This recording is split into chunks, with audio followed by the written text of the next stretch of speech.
UGC के नए regulation पर विवाद मचा है। उत्तर भारत के सवर्ण जातियां इसको लेकर आग बबूला हैं। इस्तीफे हो रहे हैं, समर्थन में, विरोध में, तांडव उपद्रव सब कुछ किया जा रहा है।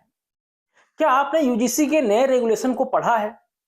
क्या आपने इस कानून की एक भी पंक्ति को पढ़ा है? यदि आप भी इन्फ्लुएंसर्स के वीडियोस और उनके कंटेंट के आधार पर इसका समर्थन या विरोध कर रहे हैं तो 2-4 मिनट का समय लगेगा, इस वीडियो को पूरा देख लीजिए। भारत के राजपत्र में जो प्रकाशित हुआ है हूबहू वही मैं आपको बताने जा रहा हूं। नमस्कार, स्वागत है आप सभी का इस वीडियो में। इसमें हम बात करेंगे यूजीसी के नए रेगुलेशन की। मेरे पास यूजीसी के रेगुलेशंस की ये प्रिंट आउट कॉपी है। इसमें कुल 15 पॉइंट्स हैं। एक एक पॉइंट में पढ़ता जा रहा हूं और फिर आप खुद तय करिएगा कि इस नए कानून में क्या खूबियां हैं और क्या खामियां हैं।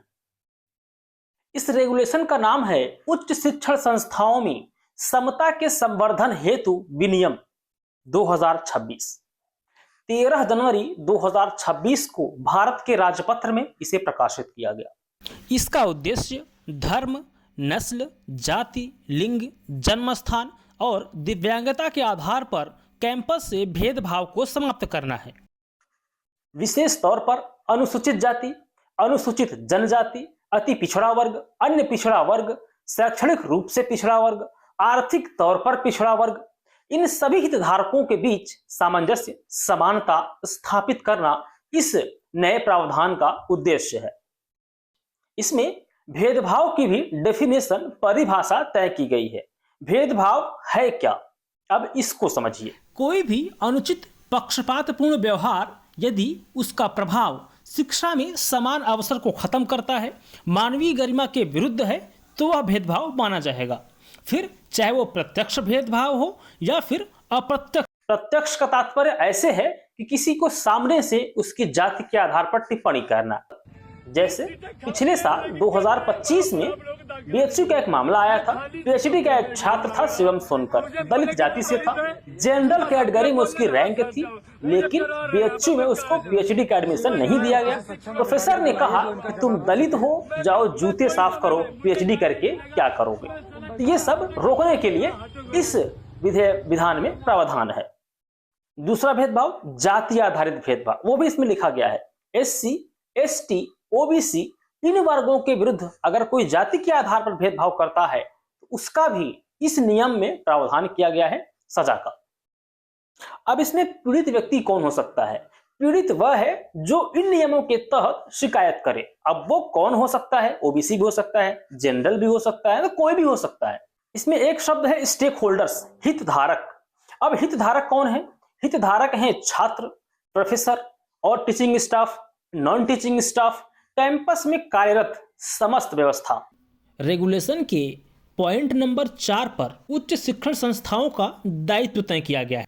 उच्च शिक्षण संस्थाओं का कर्तव्य होगा कि वे भेदभाव का उन्मूलन, स्टेक होल्डर्स के बीच समता को बढ़ावा, जाति, धर्म, भाषा, लिंग, दिव्यांगता के पूर्वाग्रह के बिना उन्हें सुरक्षा प्रदान करना। कोई संस्थान भेदभाव को न अनुमति दे सकता है और न ही अनदेखा कर सकता है। यदि इनमें से कोई भी नियम टूटा तो इसके लिए संस्थान प्रमुख व्यक्तिगत रूप से जिम्मेदार होगा। हर विश्वविद्यालय में, हर कॉलेज में इक्वल अपॉर्चुनिटी केंद्र, समान अवसर केंद्र स्थापित किए जाएंगे। रेगुलेशन के पॉइंट नंबर 5 पर समान अवसर केंद्र की बात कही गई है। ये समान अवसर केंद्र वंचित समूहों के लिए नीतियों की निगरानी करेंगे, शैक्षणिक, वित्तीय और सामाजिक मार्गदर्शन करेंगे, परिसर में सामाजिक सांस्कृतिक विविधता को बढ़ाने में योगदान देंगे। साथ ही समान अवसर केंद्र का दायित्व होगा कि वो देखें कि सभी को समान अवसर मिल रहे हैं या नहीं। अब वो छात्र भी हो सकते हैं, वो विश्वविद्यालय के फैकल्टी मेंबर्स भी हो सकते हैं, नॉन फैकल्टी मेंबर्स हो सकते हैं, सबके बीच समानता हो। साथ ही ये नागरिक समाज, मीडिया, पुलिस, जिला प्रशासन, एनजीओ और अभिभावकों से भी कोऑर्डिनेट करेंगे। कहीं कोई ग्रीवांस है तो उसको एड्रेस करने का प्रयास करेंगे। यदि कभी कानूनी सहायता की आवश्यकता पड़ी तो ईओसी को जिला विधिक सेवा प्राधिकरण, राज्य विधिक सेवा प्राधिकरण से कानूनी सहायता भी मिल सकती है।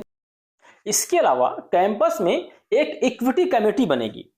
इस इक्विटी कमेटी के अध्यक्ष उस कैंपस के जो एचओडी होंगे, अगर विश्वविद्यालय है तो वीसी, अगर कॉलेज है तो प्रिंसिपल, कोई और इंस्टीट्यूट है तो वहां के डायरेक्टर या प्रिंसिपल, जो वहां का टॉप ऑफिसर होगा वो इसका अध्यक्ष बनेगा।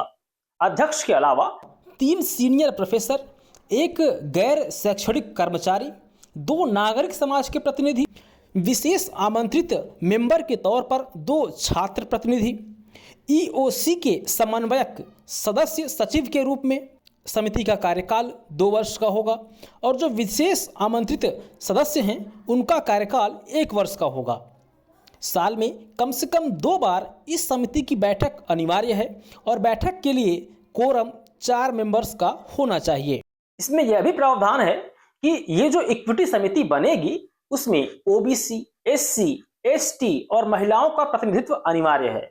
जो कैंपस में समता समिति बनेगी इसके कुछ कार्य डिसाइड किए गए हैं।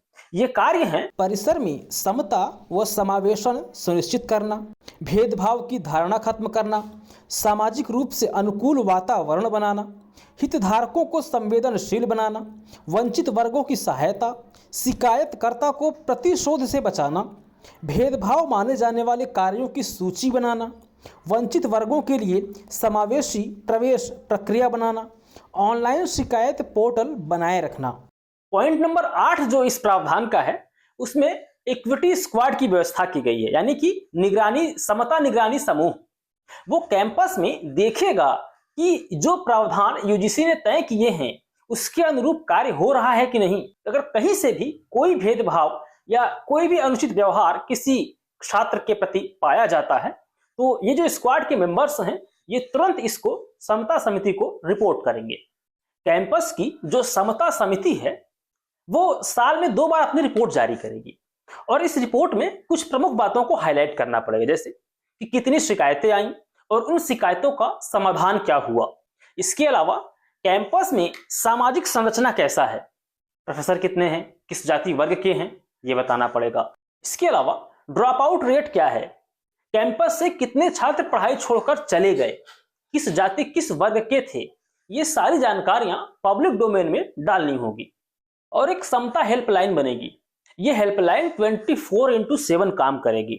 जैसे ही कोई छात्र या किसी व्यक्ति को यह लगे कि उसके साथ जाति के आधार पर, धर्म के आधार पर, नस्ल के आधार पर, जन्मस्थान के आधार पर कोई भेदभाव किया गया है तो वो तुरंत डायल कर सकता है और अपनी शिकायत दर्ज करवा सकता है। शिकायतकर्ता की पहचान गोपनीय रखी जाएगी। शिकायत मिलने के 24 घंटे के अंदर समता समिति की बैठक होगी और 7 दिनों के अंदर समिति को फैसला करना पड़ेगा और फिर समिति का अध्यक्ष तुरंत उस पर कार्रवाई करेगा। यदि शिकायत गंभीर आपराधिक प्रकृति की है तो इसमें पुलिस को भी इन्वॉल्व किया जाएगा। इसमें एक प्रावधान यह भी किया गया है कि प्रिंसिपल ही मान लो इसमें लिप्त है कि वो ही जाति के आधार पर भेदभाव कर रहा है, तब ऐसे मामलों में क्या होगा। यदि शिकायत विश्वविद्यालय के वीसी या कॉलेज के प्रिंसिपल या इंस्टीट्यूट के डायरेक्टर के खिलाफ होती है तो ऐसे मामलों में समता समिति बैठेगी।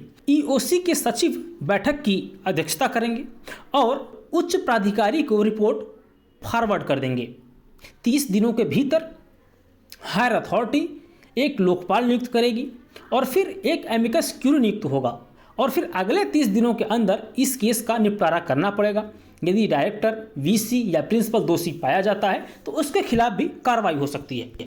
इसके अलावा अगर कोई विधिक बात आई तो जो जिला स्तर की न्याय प्राधिकरण के अधिकारी होते हैं, जैसे कि नेशनल लीगल सर्विस अथॉरिटी नलसा, ऐसे ही राज्य स्तर पे होते हैं, फिर जिला स्तर पे होते हैं, तो वहां से विधिक सहायता ली जा सकती है, कानूनी परामर्श लिया जा सकता है और फिर उस अफसर पर या वाइस चांसलर पर या फिर प्रिंसिपल पर या फिर डायरेक्टर पर कार्रवाई की जा सकती है। इसके अलावा इसमें एक प्रावधान यह है कि ये जो कैंपस के अंदर पूरा ये मैकेनिज्म है, इसके सबसे टॉप पर यूजीसी रहेगा।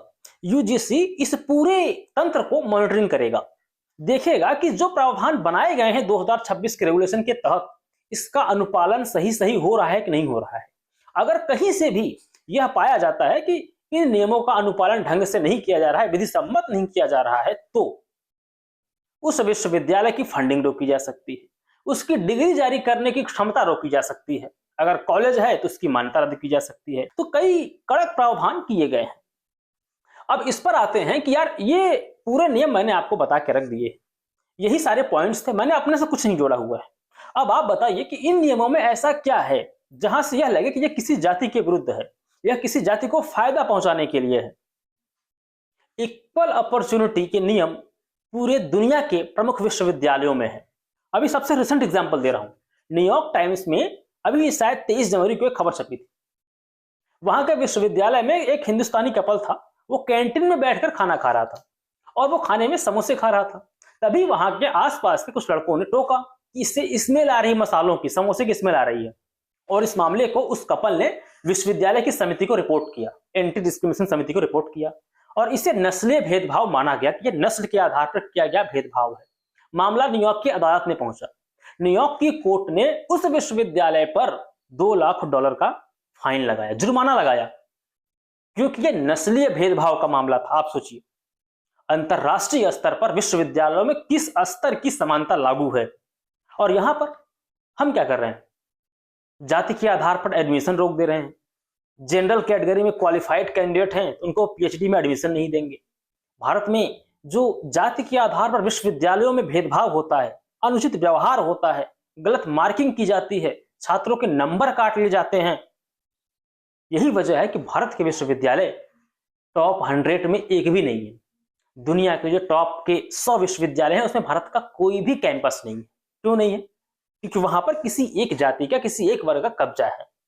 और यदि भारत के संविधान अनुच्छेद 14, अनुच्छेद 15, अनुच्छेद 17 के अनुसार समानता स्थापित करने के लिए एक विधान लाया गया, एक प्रावधान लाया गया, तो उसे इस तरह से क्यों कहना कि ये एक जाति के खिलाफ है? ये तो वही बात हो गई कि चोर कहे यार कि ये तो हमको झूठे मुकदमे फंसाने के लिए चोरी का आरोप लगाया जा रहा है, ठीक है, चोरी की जो दंड है, जो प्रावधान, उसको रद्द कर दिया जाए। सबसे अधिक मामले होते हैं दहेज के झूठे, क्या दहेज कानून को रद्द कर दिया जाए? क्या रेप के कानून को रद्द कर दिया जाए?